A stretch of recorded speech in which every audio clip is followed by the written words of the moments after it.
Well, I'm talking about Treza Cooper. We have to put her middle name in there. Treza Cooper, and really she's an example of how determination and passion can take you in life. It can take you far. I mean, she's growing up in a children's home after her mother passed away. She has faced really her fair share of troubles over the course of her life. However, through her perseverance, Treza has changed her life and continues to be, more of herself. She has followed her dreams without any compromise. I call her Treza. Pew pew! The introduction. I love it. Thank you so much. No, thank you, man, for the life that you're living, and an exemplary life at that. I want you to take us back a little bit before the children's home. Yeah. In terms of where you grew up before that situation happened. Yeah. No, I grew up in the Dao, in Commerce Dao. Yeah, that's where I grew up. Schooled at Elam Primary School, was just close by to where we stayed. So yeah, I was one of the kids in the hood that everybody knew. I was gonna say my nickname on air, but I'm not gonna do that. Exposing myself on air. But it was a really cool neighborhood. Everybody knew everybody, and that's where I grew up. In Commerce Dao. And your transition now, your mom passes away. Yeah. The loss of that. Yeah. And now being taken away from your environment, the doll now being taken, over to the children's home. What was that transition like for you? Honestly, when it happened, after my mom passed away, it was obviously a very big blow to me. Losing her at such a young age. Yeah. And when the children's home thing happened, when I moved into the children's home, obviously it wasn't home, it wasn't where I wanted to be. It was this new environment, new people. I don't know these people. So it was really difficult for me to get used to being there and not being with my family, with my brothers and with my aunt and my dad. So moving in there was hard because, like I said, it was a new environment, new people, and I didn't think I was going to fit in because I was always that type of person, like always having to force myself to fit into a certain environment. But, the first few months, passed by and I started getting used to the people. Because I actually adjust for yourself.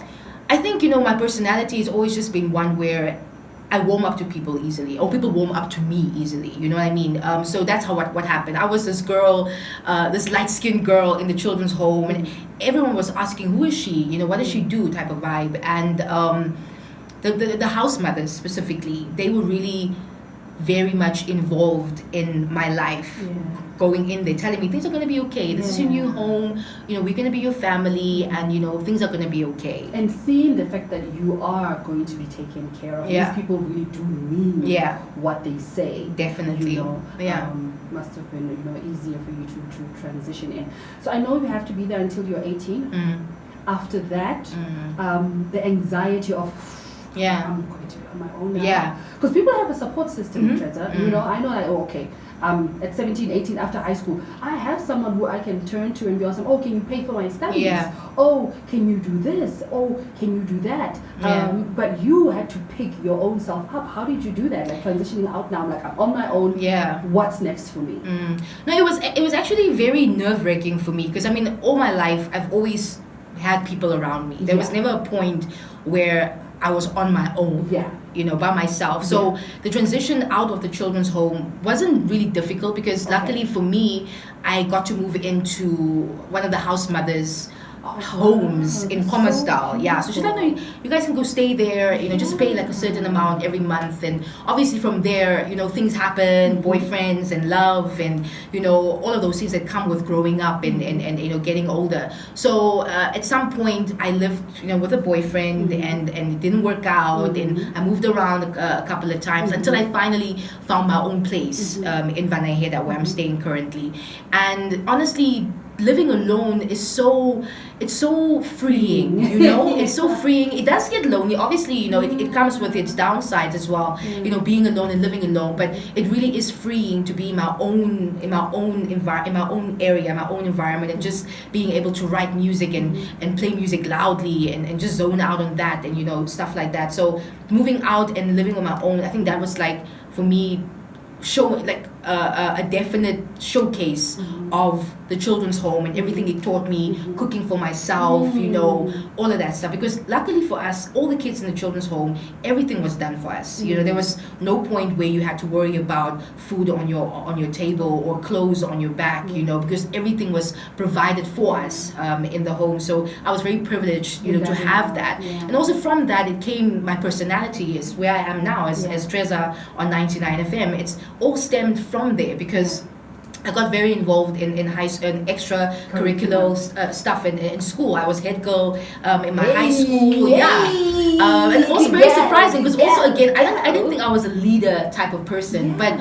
it seems that the kids in my class or the LRCs at the time when they chose me as to be their head girl, I was surprised, but I think I got the job done. And also being in a debate club in school, you know, being one of the best learners in my English class, so I really definitely pushed myself very hard, you know, when I was staying there, because not to say that I was ashamed of, you know, being there, but just to use where I was to my advantage, to build myself up and to build, you know, sort of a career for myself, which I have done in radio. Speaking of which, I am, gosh, we said we're not going to cry on it. Yeah, we're not crying. We're not crying, Sibo. We're not crying. For me, babe, what I see, the comfortability of knowing you personally. Mugal. For me, what inspires me most when I look at you and your life is the fact that you have not allowed growing up in a children's home be your definer. That doesn't define you. No. You're not the kind of story of, she is like that because she grew up in a children's home, which was orphaned when she was young. But that has not been the case. You have found a career here on radio. Babe, you've even found a career as a songstress. You know, you were a song night ambassador. You and like I said, I know her personally, so she's working on things, guys. Just watch this down. She'll be back for another interview. Things are going to be popping and happening. You've collaborated with other artists as well. So let's start with 99 FM first. How did you find yourself into radio? Into radio.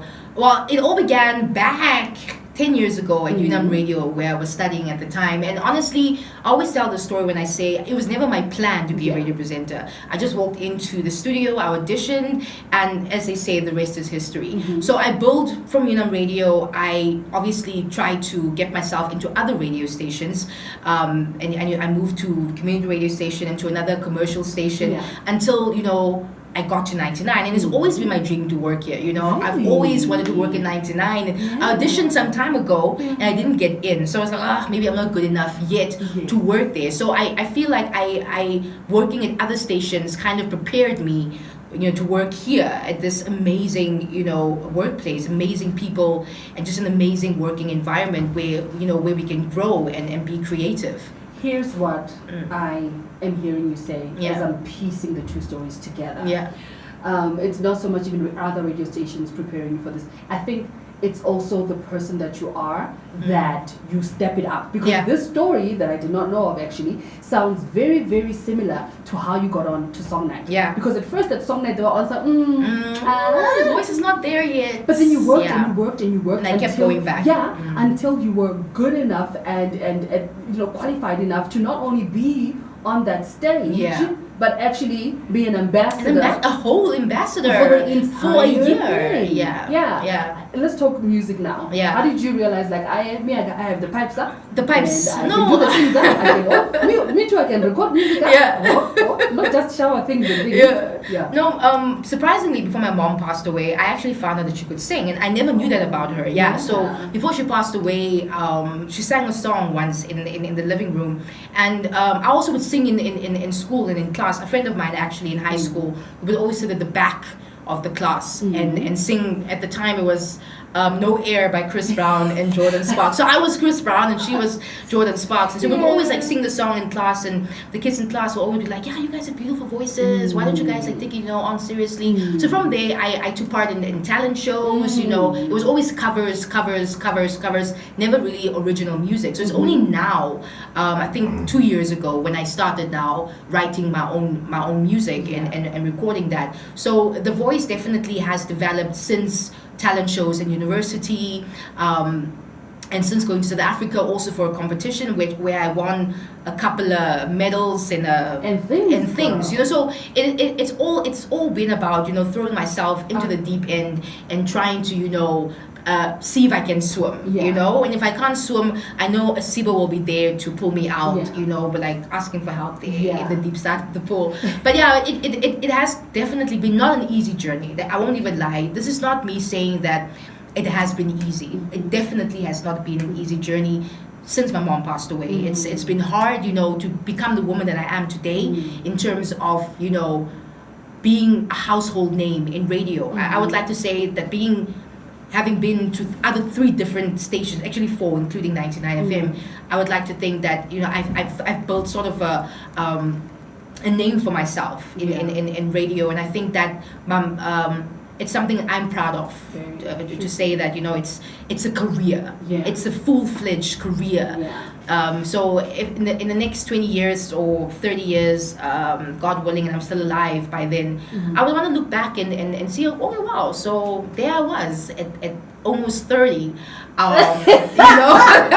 at almost 30, having built a life for myself. So next thing, only thing that I want next now, obviously, in my life, and obviously it will happen with time, is, you know, to have a family, to build a family. You talk about that all the time. You're I do. Such a mom. I want to be a mom. So I think it came from the children's home as well, because you know, a lot of kids coming there, a lot of young kids, and so us older kids, you know, we have to take care of them, you know, and they sort of and you kind of become very attached to them. So when they get adopted and they have to move out, you know, it's really hard because probably never going to see them again. So I think the whole me wanting to be a mom and also wanting to adopt, actually, that's also one of my plans. I really want to adopt a baby in the very near future. So yeah, everything with God's timing. Of course. Think about the lowest point in your life and how at that moment it was gut-wrenching and dark and deep and you know, the worst, and looking back on that same situation now, how has that strengthened you when other hard times come? There's I can't think about one specific low point right now, but I think, you know, it's just I think for me it was all about looking back now. I realized that being in that moment and feeling everything that I was feeling at that moment made me stronger and made me wanna, you know, to say, okay, fine, I felt it. I've drowned in it. Now I can you know, move on and move away from it. Again, it wasn't easy. It took time to really sit down with myself and say to myself that this moment is not here forever. And that I can, you know, I can decide if I want to move on. It's again a decision that you have to make with yourself.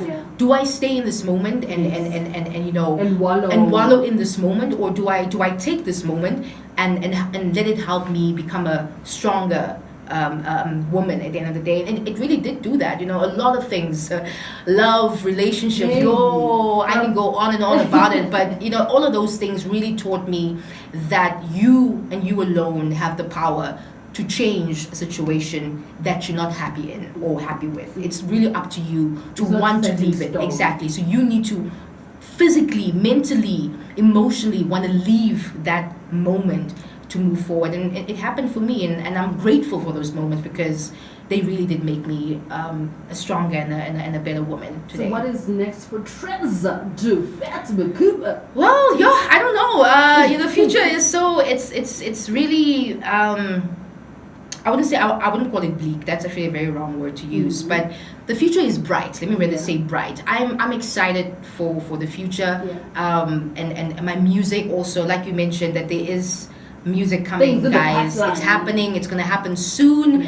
And just really, you know, wanting to, like I said, next 10 years or so, you know, So 10 years. So are we? Are you shooting your shot right now?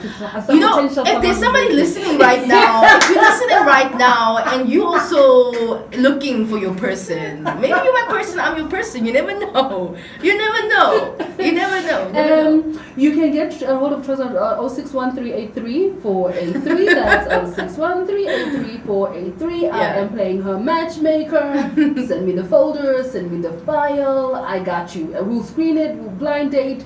We'll make sure that we have it, okay, maybe not on video, but also, I like things that expose it. Must it happen on 99 We're turning Valentine's Day February into April. Hooking you up. Right. Okay.